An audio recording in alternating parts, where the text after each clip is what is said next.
Evet, bugün Muharrem'le birlikte istavrit avımız devam ediyor. Bir avlak değiştirdik. Salı pazarından biraz daha Dolmabahçe tarafına geldik. Akıyoruz. Burada balık gayet güzel. İstavrit.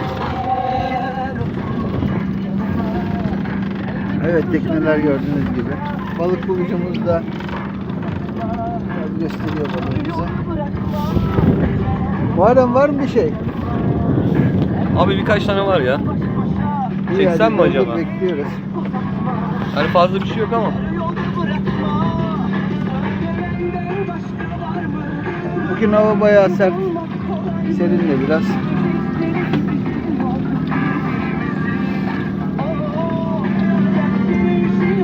Bu adam çapırı yapmaya devam ediyor.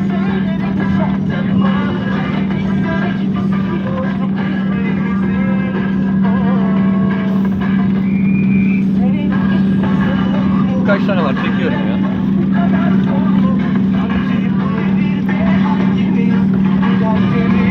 Evet, hepiniz merak ediyorsunuz şu an. Muharrem o sigarayı tersine yakacak.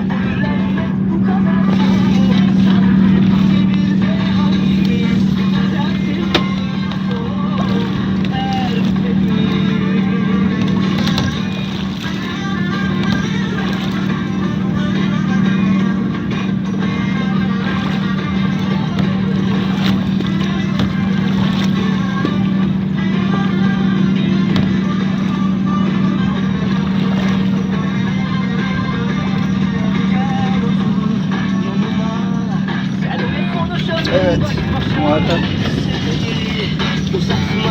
bayağı bir doldurmuş.